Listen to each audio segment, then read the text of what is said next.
This is Born Strategist, and in this video, I'm going to be talking about the Taken King. And yes, this is my Taken King impressions. Now, the reason why I decided to talk about this is because a lot of people have been praising the Taken King.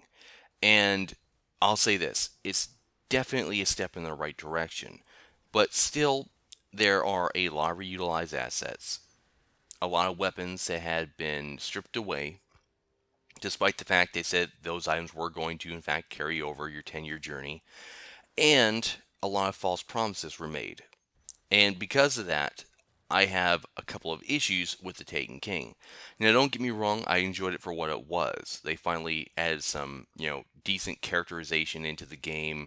The story was obviously better than what it's been in the past, and there was far more cutscenes than anyone, including myself, was probably expecting. And because of that, I enjoyed the Taken King, and it's definitely, as I said before, a step in the right direction. But there are some issues that continue to bother me, such as the lack of variety. Now, one of the things that we've seen in The Taken King, if you play through the story, is that they once again reutilize a lot of assets.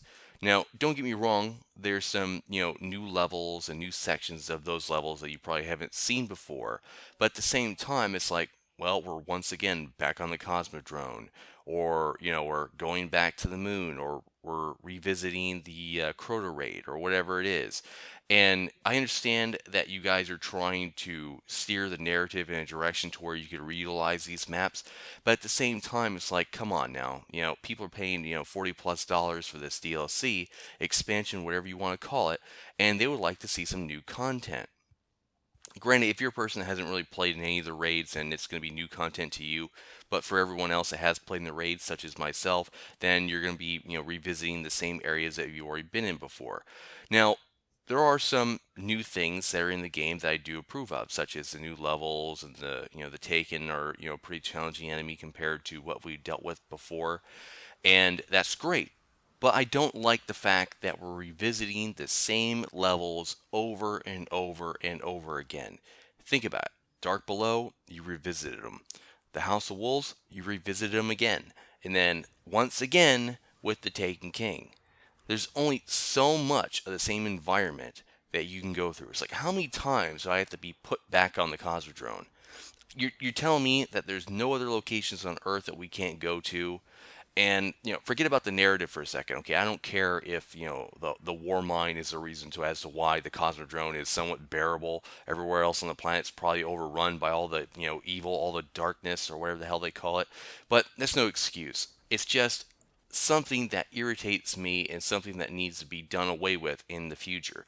Now, as I said before in other commentaries, Bungie is known for reutilizing assets. They've done it in the Halo games, and now they're doing it in Destiny.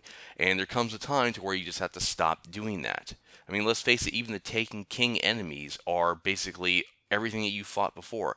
Now, it makes sense as far as the narrative is concerned, but that's probably the reason why they did it to begin with, which was just to reutilize assets that they've already made before in the past. So, aside from that, there are some new areas such as Phobos and the Dreadnought, and obviously you get the opportunity to fight Oryx. Spoiler, both in the story as well as the raid. It should have been obvious since he is the head honcho. And it's entertaining and it's fun and it's enjoyable for what it is, but obviously I think a lot of people still want more, myself included, because when you compare this Taken King DLC to other expansions, such as some of the stuff that you've probably seen from the Mass Effect trilogy, it's obviously going to pale in comparison, but it's getting to the point to where it could be a great franchise, and that's what Destiny is. It's a good franchise that has a lot of undiscovered potential, and I got a feeling that Bungie is trying to do that because if you've listened to some of the Luke Smith interviews, they do acknowledge that their game isn't really as good as it can be, and they're getting there. It just takes time, and I get it. Now, don't get me wrong. One expansion is not going to change what they've done in the past, such as stripping away your old gear or doing some less than upstanding things to some of their employees, such as Marty O'Donnell. But I'm going to go ahead and tell you right here right now that I thoroughly enjoyed The Taken King. And if Bungie can continue to improve upon their product in the future, it will only get better and it will start to win over more people that it alienated in the past. With that said, what's your thoughts? What's your opinions? Let me know below. And until next time, thanks for watching. And for more objective reviews, strategy guides, commentaries, and more, stay tuned to this channel.